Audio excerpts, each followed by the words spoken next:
Avez-vous déjà été dans une situation où quelqu'un vous pose une question toute simple, et soudain, votre esprit se fige? Vous savez que vous connaissez la réponse, mais impossible de la sortir. Vous vous sentez bête, mal à l'aise, et surtout frustré de ne pas avoir pu réagir plus rapidement. Rassurez-vous, vous n'êtes pas seul. Cela arrive à tout le monde, même aux locuteurs natifs. Et c'est encore plus fréquent lorsqu'on apprend une langue comme le français. Aujourd'hui, dans cet épisode de notre podcast, on va parler d'un sujet qui touche tous les apprenants de langue, comment penser plus vite et parler plus intelligemment en français. Que vous soyez débutant ou de niveau intermédiaire, il y a forcément eu un moment où vous avez eu du mal à répondre sur le coup. C'est normal, car notre cerveau essaie souvent de traduire, de chercher la bonne structure, le bon mot, tout en gérant le stress de la conversation. Résultat? On bloque. Mais ne vous inquiétez pas, cet épisode est là pour vous aider. On va explorer ensemble pourquoi la réflexion rapide est si importante dans la communication, surtout à l'oral. On parlera aussi de ce qui vous empêche de répondre rapidement, et surtout, on vous donnera des techniques concrètes, simples et efficaces pour entraîner votre cerveau à réagir avec clarté, assurance, et même avec plaisir. Alors, installez-vous confortablement, prenez une grande inspiration, et préparez-vous à libérer votre esprit des blocages. Parce qu'aujourd'hui, on va apprendre à penser vite, et à parler malin en français. Soyons honnêtes un instant. Vous est-il déjà arrivé d'avoir la réponse dans votre tête, et au moment de parler, plus rien? Un blanc total? Ce genre de situation arrive plus souvent qu'on ne le pense, même aux personnes qui parlent français depuis des années. Le cerveau se bloque, les mots ne sortent pas, et on se sent stupide. Mais en réalité, ce n'est pas un problème d'intelligence. C'est juste que notre esprit a du mal à réagir rapidement sous pression. Imaginez un entretien d'embauche. On vous pose une question simple, comme « Parlez-moi de vous ». Et là, panique. Vous avez tellement de choses à dire, mais vous ne savez pas par où commencer. Ou alors, vous êtes dans un café en France, on vous demande « Qu'est-ce que vous prenez ?» Et d'un coup, vous oubliez même le mot « café ». Ce n'est pas un manque de connaissances. C'est la pression du moment qui crée ce blocage mental. Quand on apprend une langue étrangère, comme le français, cette pression est encore plus forte. On pense à la grammaire, au genre des mots, à la conjugaison. Et en même temps, on essaie de trouver le bon vocabulaire, tout en gérant notre accent et la peur d'être jugé. C'est beaucoup d'informations à traiter en quelques secondes. Résultat? On hésite, on bafouille, ou on ne dit rien du tout. Et le pire, c'est que plus on stresse, plus le cerveau se ferme. C'est ce qu'on appelle le mode fuite ou combat. Notre système nerveux pense qu'on est en danger, alors il bloque l'accès à notre réflexion fluide. Même les phrases simples deviennent difficiles. Ce n'est pas que vous ne savez pas, c'est que vous n'arrivez pas à accéder à ce que vous savez. Mais rassurez-vous, vous n'êtes pas seul. Ce blocage mental est une expérience partagée. Même les francophones natifs ont du mal à trouver leurs mots parfois. L'important, c'est de comprendre pourquoi cela se produit, et surtout comment y remédier. Et c'est exactement ce qu'on va explorer dans la suite du podcast. Avez-vous déjà été dans une situation où vous saviez exactement quoi dire, après que la conversation soit terminée? Ce moment où vous pensez « Ah, j'aurais dû répondre ça ». Ne vous inquiétez pas, ça nous est tous arrivé. Et c'est justement là que la réflexion rapide entre en jeu. Elle ne consiste pas à parler vite pour impressionner, mais à réagir naturellement et avec assurance, sans rester bloqué. Dans la vraie vie, la capacité à penser rapidement fait toute la différence. Imaginez un entretien d'embauche. Si vous hésitez trop longtemps ou si vous cherchez vos mots, cela peut donner l'impression que vous n'êtes pas sûr de vous, même si vous avez les compétences. Dans une réunion, si vous ne répondez pas assez vite, vous risquez de passer pour quelqu'un de peu impliqué. Et dans les conversations informelles, comme lors d'un dîner ou entre amis, une réponse rapide montre que vous êtes à l'écoute, présent et confiant. Plusieurs études le confirment, nous associons la rapidité de réponse à l'intelligence, à la confiance en soi, et même à la crédibilité. Ce n'est pas forcément juste, mais c'est humain. Nous sommes plus impressionnés par quelqu'un qui parle clairement et sans trop d'hésitation, même s'il fait quelques petites fautes, que par quelqu'un qui cherche désespérément à être parfait et reste silencieux trop longtemps. Et puis, il faut le dire, les gens ne remarquent pas autant votre accent ou vos erreurs de grammaire que vous le pensez. Ce qu'ils retiennent surtout, c'est votre énergie, votre attitude et votre confiance. C'est pourquoi il est bien plus important de s'exprimer avec clarté qu'avec perfection. Une phrase simple, mais bien dite, a souvent plus d'impact qu'un discours compliqué. Il est aussi important de rappeler que faire une pause n'est pas une erreur. Au contraire, une courte pause peut donner du poids à vos mots, montrer que vous réfléchissez. Ce qu'il faut éviter, c'est de paniquer ou de se bloquer. Apprendre à rester calme pendant ces petits moments de silence, c'est déjà une grande victoire. Alors, pourquoi est-ce si important d'améliorer sa réflexion rapide? Parce que cela rend vos conversations plus fluides, plus naturelles, et surtout plus agréables. Cela vous aide à vous exprimer avec assurance, à être compris, et à créer des connexions plus fortes avec les autres. Et la bonne nouvelle, c'est que cette compétence se développe, avec les bonnes stratégies que nous allons bientôt découvrir. Vous pouvez, vous aussi, penser plus vite et parler plus intelligemment en français. Vous êtes-vous déjà retrouvé face à quelqu'un, prêt à répondre, mais soudainement, plus rien? Le cerveau vide, le silence embarrassant. Et puis, la réponse vous vient, trop tard. Ce genre de blocage mental, beaucoup d'apprenants le vivent chaque jour. Alors avant de parler des solutions, prenons un moment pour explorer les obstacles qui freinent notre capacité à penser et parler rapidement en français. Le premier grand défi, c'est la surréflexion. Beaucoup d'apprenants veulent à tout prix former la phrase parfaite dans leur tête avant de parler. Ils pensent à la grammaire, à la conjugaison, à l'ordre des mots, tout cela en quelques secondes. Mais ce perfectionnisme ralentit tout. Au lieu de laisser les mots sortir naturellement, on se bloque. C'est comme vouloir écrire un poème pendant un sprint, ce n'est pas le moment de viser la perfection, c'est le moment d'agir. Ensuite, il y a la peur de faire des erreurs. Ce sentiment, on le connaît tous. On a peur d'être jugé, de mal prononcer, de ne pas utiliser le bon mot. Mais cette peur devient un frein. Elle pousse à l'hésitation, à l'autocensure. Pourtant, les erreurs font partie intégrante de l'apprentissage. Même les natifs se trompent. Le vrai problème n'est pas de se tromper, mais de se taire par peur de se tromper. Un autre obstacle courant, c'est le blocage sous pression. Quand on est stressé dans un entretien, devant un groupe, ou face à une personne impressionnante, le cerveau peut littéralement se figer. C'est une réaction normale, le stress active notre instinct de fuite ou combat. Mais au lieu de fuir ou de combattre, notre esprit se vide. Résultat, on oublie même les mots les plus simples. Et bien sûr, les barrières linguistiques viennent s'ajouter à tout cela. Manque de vocabulaire, difficulté à retrouver un mot, hésitation sur la prononciation. Ces éléments créent un délai entre la pensée et la parole. C'est frustrant, surtout quand on sait ce qu'on veut dire dans sa langue maternelle, mais que les mots n'arrivent pas en français. Mais voici la bonne nouvelle, ces défis sont normaux. Ils ne sont pas des signes d'échec, mais des étapes naturelles du processus d'apprentissage. Le simple fait de les reconnaître, de mettre des mots dessus, c'est déjà un pas vers le progrès. Maintenant qu'on sait ce qui bloque, on peut apprendre à les contourner, les affronter, et petit à petit, parler avec plus de fluidité et de confiance. 1. Restez calme sous pression. Vous êtes en plein milieu d'une conversation, quelqu'un vous pose une question, et soudain, le trou noir. Pas parce que vous ne savez pas quoi dire, mais parce que le stress a complètement bloqué votre cerveau. Ça vous est déjà arrivé? C'est normal. Quand on est stressé, notre cerveau passe en mode survie, il pense à fuir, pas à répondre en français. Pour éviter cela, il faut entraîner votre esprit à rester calme, même dans des situations inattendues. Comment?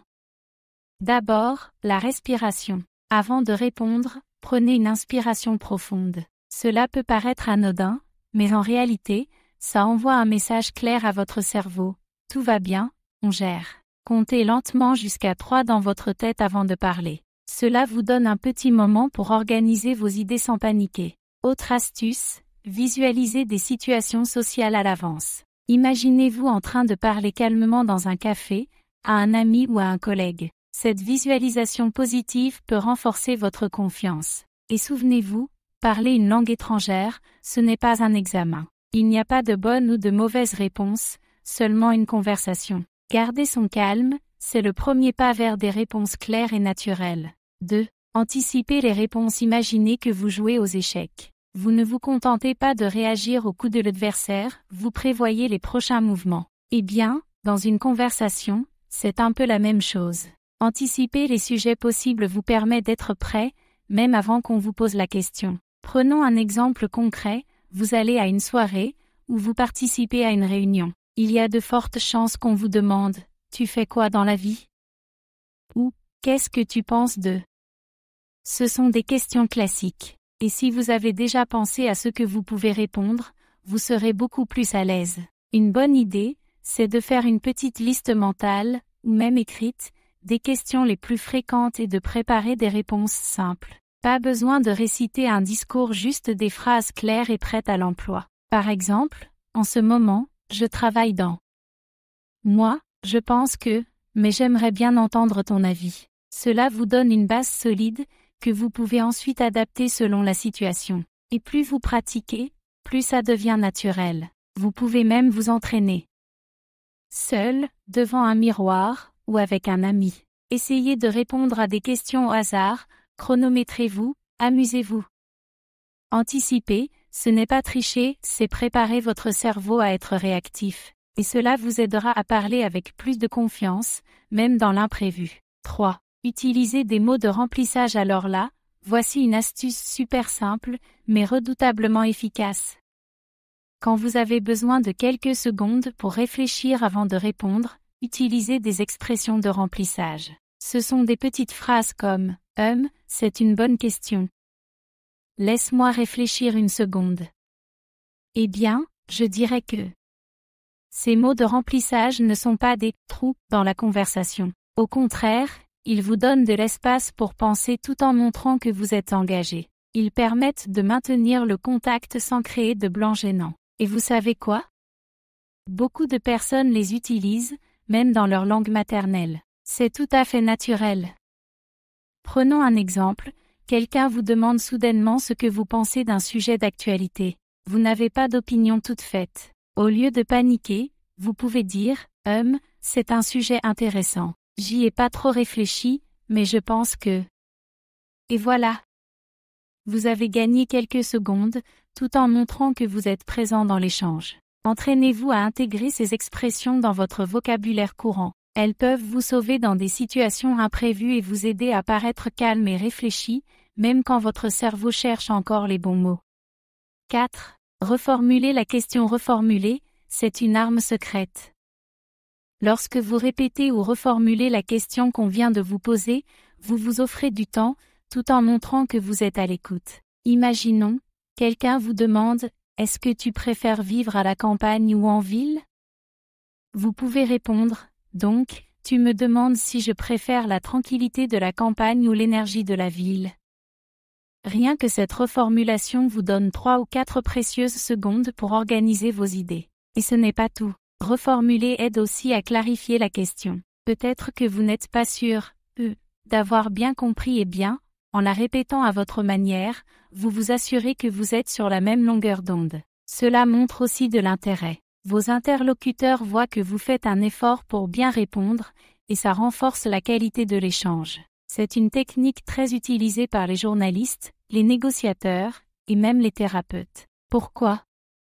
Parce que cela crée une vraie connexion. Et dans une conversation, ce lien humain est tout aussi important que le contenu. Donc, la prochaine fois que vous sentez la panique monter, reformulez.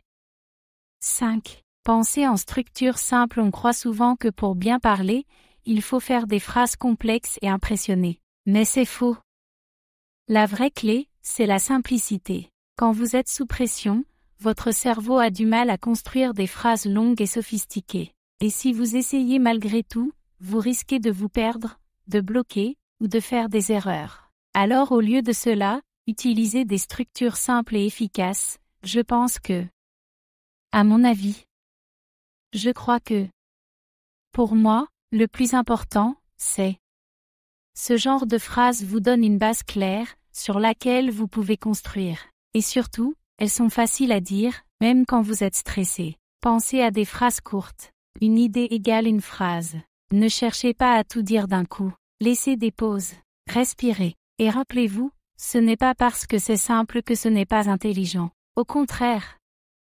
Les grands orateurs utilisent souvent un langage clair et direct. Parce que l'objectif, ce n'est pas d'impressionner, c'est d'être compris. Donc, entraînez-vous à penser en blocs simples. Cela vous aidera à parler plus vite, plus clairement, et avec plus de confiance. Si, pratiquez l'écoute active et si le Secret pour mieux parler, c'était d'abord d'apprendre à mieux écouter?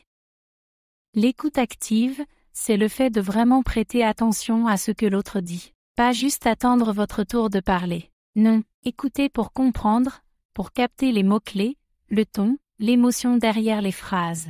Pourquoi c'est important? Parce que quand vous écoutez attentivement, votre réponse vient plus naturellement. Vous êtes connecté à la conversation. Vous ne cherchez pas vos mots dans le vide, vous réagissez à ce que vous venez d'entendre. Voici un petit exemple. A. Ces derniers temps, je suis un peu stressé avec le travail. B. Ah bon? Qu'est-ce qui te met autant de pression? Simple, naturel, humain. Et ça montre que vous êtes à l'écoute. De plus, quand vous écoutez activement, vous gagnez du temps. Vous captez les idées de l'autre, ce qui vous aide à formuler une réponse plus rapide et pertinente. Vous pouvez vous entraîner avec des podcasts, des vidéos, ou en discutant avec un ami. Concentrez-vous sur les mots, mais aussi sur le sous-texte. Que ressent la personne? Qu'est-ce qu'elle attend comme réponse? L'écoute active, c'est une compétence, et un super pouvoir pour améliorer votre réactivité à l'oral. Nous voilà arrivés à la fin de cet épisode sur la réflexion rapide.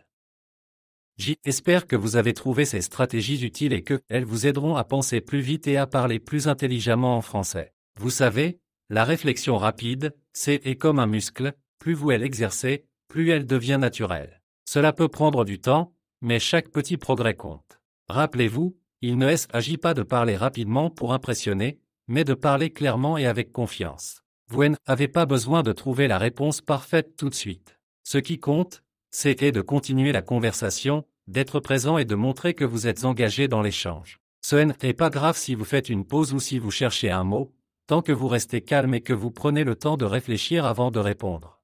Je vous encourage à commencer à pratiquer ces techniques dans vos conversations quotidiennes. Que ce soit lors d'un entretien, d'une réunion ou simplement avec des amis, vous verrez que plus vous mettez en pratique ces stratégies, plus vous vous sentirez à l'aise. N'ayez pas peur de faire des erreurs. Au contraire, elles sont une partie normale de l'apprentissage et elles vous aident à grandir. Alors, essayez de relever ce défi cette semaine, répondez rapidement à des questions simples sans trop réfléchir. Vous pouvez même essayer avec un minuteur pour pimenter les choses.